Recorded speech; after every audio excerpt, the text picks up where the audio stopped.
it? What? I need to get a different fucking lens, dude. Quick. They're like $1,000. Every one of your videos. What's wrong with it? Hey, you should. Yeah. You should, dude. I'm your biggest because promoter. Share it. Like and follow. Smash that after like we button. do the initial things,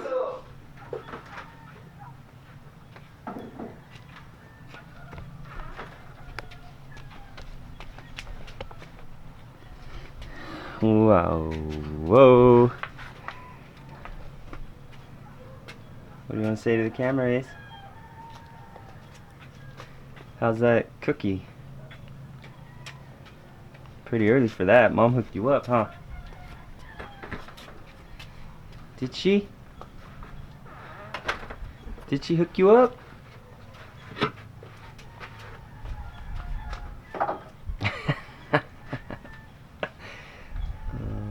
Today is the day we are going to attempt to install the Banks ram air intake on the Cummins. I say attempt because it is 106 degrees out here and we don't have any AC in the garage. So I'm gonna see how long I could take it. I got a couple things to set up, but I'll get back at you guys after I get set up.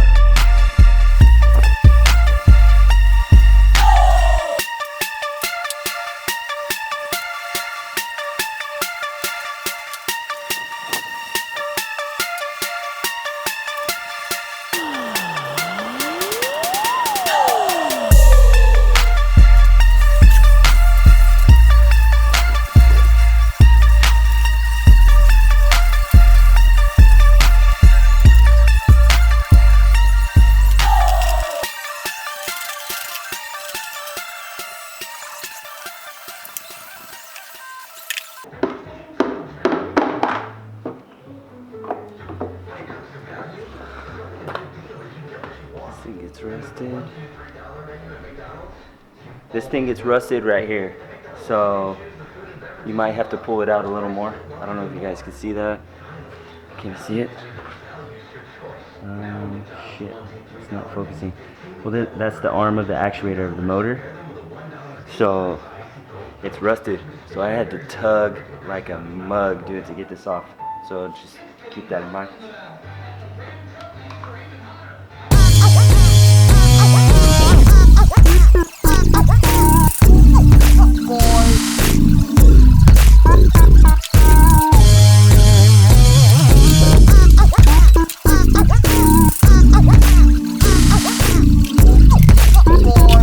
So here's what I ended up doing.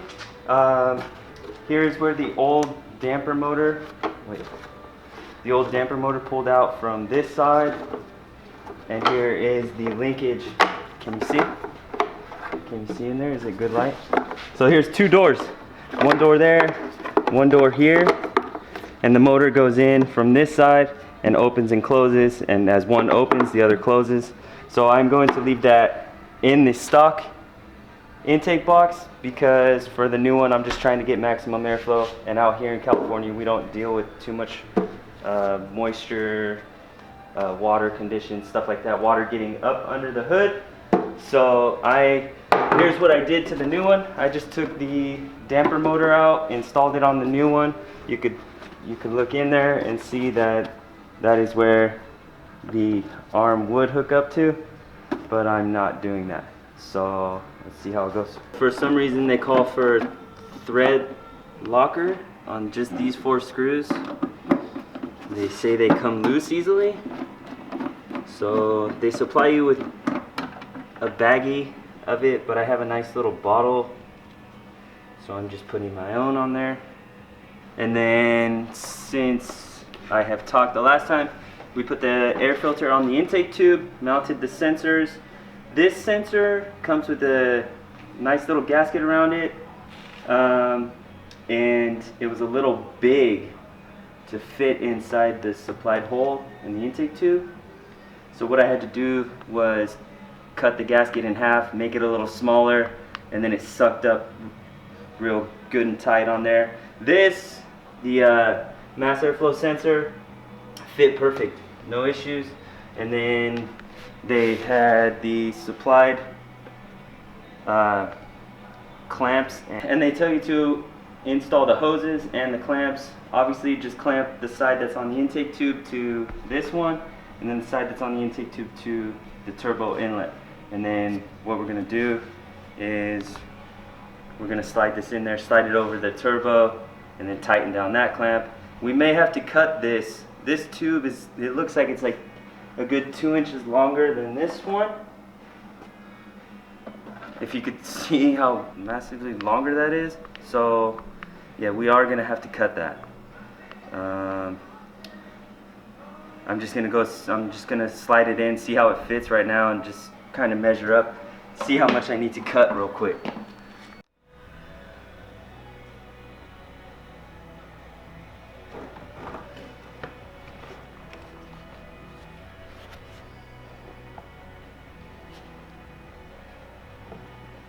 Oh dude, that slides on so good. Are you recording right now? Okay, so this is a test fit. This thing slides on so good to the turbo, so I didn't have to do any maneuvering or anything like that. Just make sure your clamps are loose. And then it does look like, actually, luckily I didn't cut that. Never mind. It looks like I'm not gonna have to cut it, so it must be in a different spot on the intake tube. This tube that I thought I had to cut, it looks like it's gonna fit perfect, so. This is when it's 106 or 7 or whatever, right? I can't even grab it. I'm just trying to set these clamps in a good spot to where if I have to take this off, I don't have to reach around or anything. So just doing a couple test fits just for future. Wipe the turbo down so it's all clean. Little baby turbo for now. I didn't even tighten them that tight. That's crazy. So yeah, I didn't even tighten these screws that tight. See if you can you look what happened. I didn't even tighten them that tight. I just put thread locker, snugged them down, and it cracked already. I don't think that's gonna be an issue. I don't think it's gonna like break or anything, but that's just what happened. So didn't even tighten them that tight, so really don't tighten them that tight. Here's the fun part. Is trying to put this all in one piece. Meanwhile, connecting all of the wiring back up too, which shouldn't be that hard, but I just gotta make sure.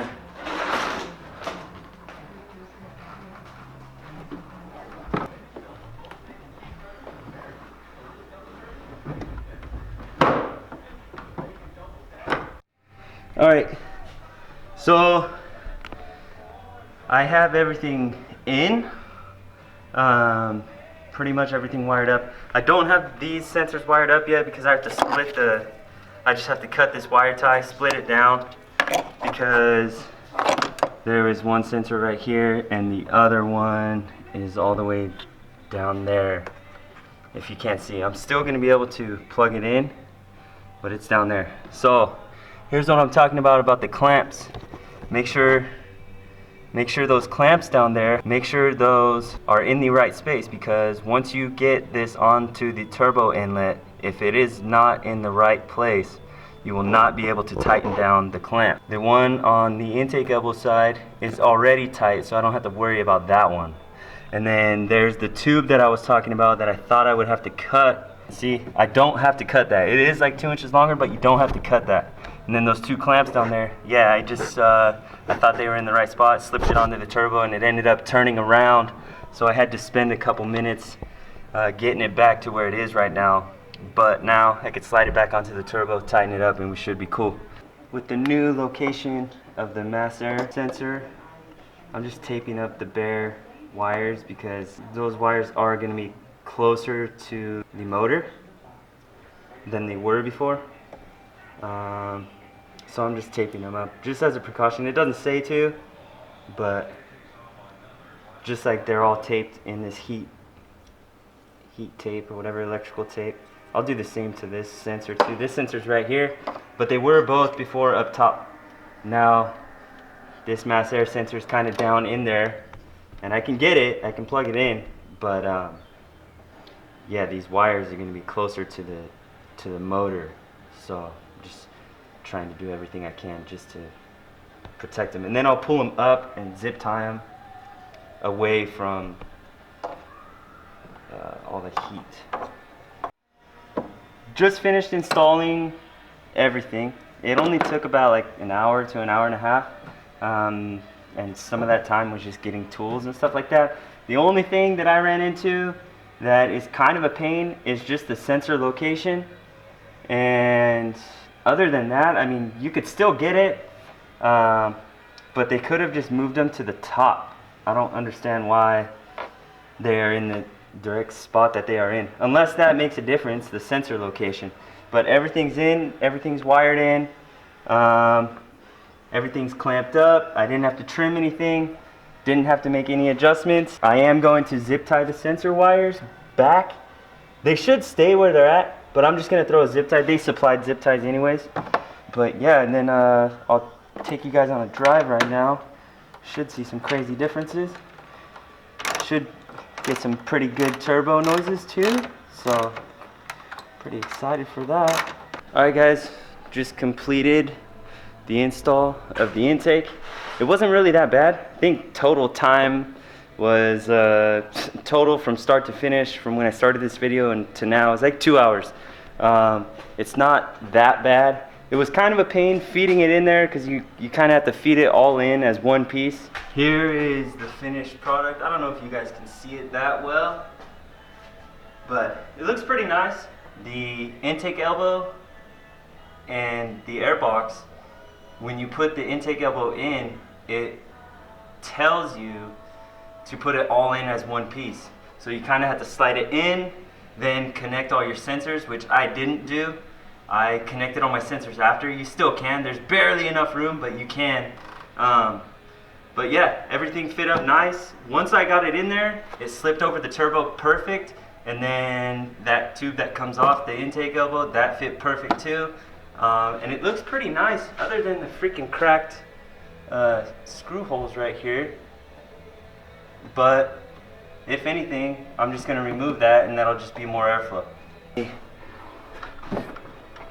Just because it's 106, I'm gonna cool this beast down, man.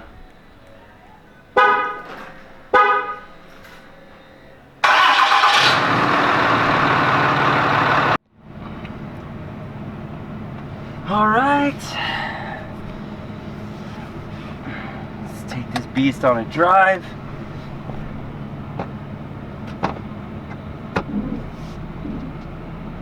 Make sure we don't hit anything.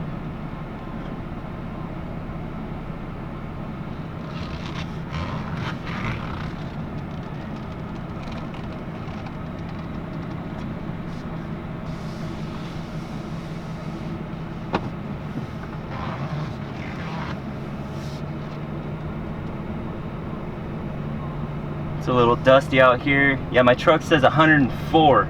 That's how freaking hot it is out here. That's crazy. I was sweating my balls off, if you guys couldn't tell, in the garage. Straight sweating bullets. Whoa. Hold on. Hold on real quick. Was that a fluke? Was that the radio? I had to turn it down. Whoa. I don't know if you guys can hear that, but that turbo is way louder than it was before. Probably twice as loud, which makes sense.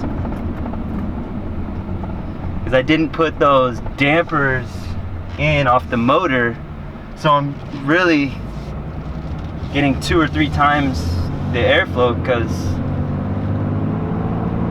oh yeah. Wow. That's pretty good.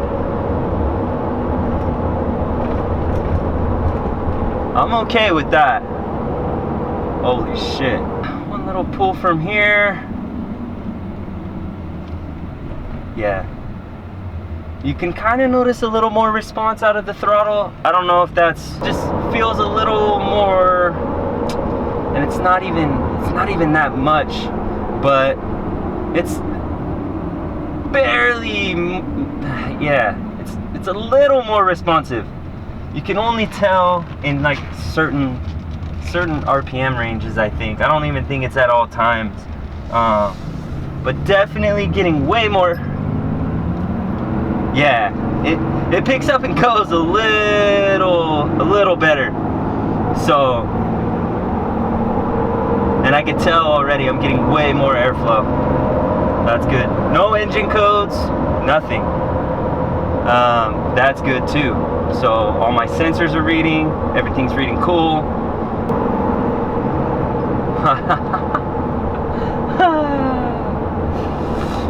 I'll probably be going through a lot more fuel rather than saving fuel, to be honest. Man, that's good. I'm happy with it. I'm gonna roll with it for a little bit like this. So I'm gonna try to do the tune. I'm gonna try to do it next weekend. Maybe block off a couple hours to do it next weekend. But if we can't do it next weekend, I do have other things that I can do videos on. Shoot, this thing needs an oil change. I was thinking about doing a video on that. Just because, shit, man. I mean, that's an informational video that people can learn stuff off of, you know? Man, I don't know if the camera's picking that up, man, but that turbo noise is pretty fucking loud. All right, here's the last one right here. Let's see. Whoa, rear end got a little loose. Okay, yeah, it depends. Holy shit. Traction control was still on too. Damn.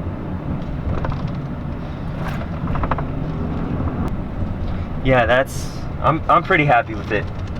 As far as the product name, like I said, the only thing that was kind of weird to me was just the placement of the sensors.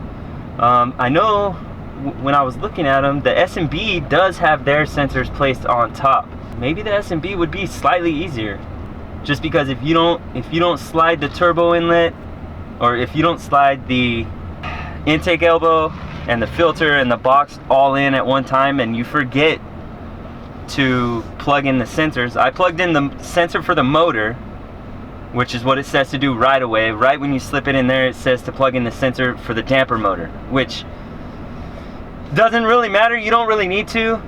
There is plenty of room for that plug. It's the plug for the mass air sensor that you need to plug in before you slide in. The other two sensors, you don't need to. You could do that afterwards, but the mass air sensor, you do have to plug that in if you want it to go slightly easier.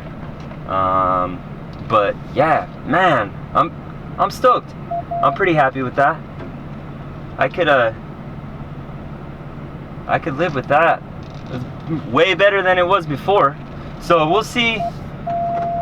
I'll kind of pay attention to like gas mileage and stuff like that.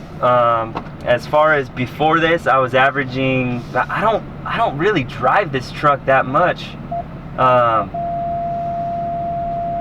Sorry, that's my parking sensor. I don't really drive this truck that much. I got 8,700 miles on it, and I've had it for 2 years. I have a company vehicle that I'm able to drive every day back and forth to work, so that saves mileage on this thing. But as far as, because I tow the boat to the lake all the time, so I mean, you can't really take the gas mileage accurate, but I was averaging 15.3 miles per gallon. So what I'll do is I'll pay attention for like the next 1,000 miles on this thing, and I'll let you guys know if it changed or not. But definitely in airflow, that's good. And then it just looks better too, as far as under the hood. Pop the hood open, there's not that big bulky stock air box, and yeah, it just looks way better. Next up is the tune for this truck. I do have a couple of other things that I could put out there, which I will. I'll just do that sometime this week. It's supposed to cool down, so I was sweating bullets today. That was crazy. But yeah, maybe I'll do an oil change video real quick. That should be pretty simple. I know there's a trick to drop the oil filter on this, put a plug in the oil filter, and then take it out. Because in order to get the oil filter out of this truck, you have to tilt the filter out, and all the oil that's in the filter will come out. So they make a special plug that I got for 10 bucks on Amazon. You drop the oil filter, put the plug in there, then you can tilt the filter, pull it right out, nothing happens. So I'll probably do a video on that. That should be pretty simple. But again, hope you guys liked the video. If you haven't yet, go ahead and subscribe to the channel. It's just going to be content like this to my truck, my wife's car. Next time we go to the lake, I'm going to bring the camera to the lake. So yeah, subscribe, like this video. It all helps, guys. Until next time.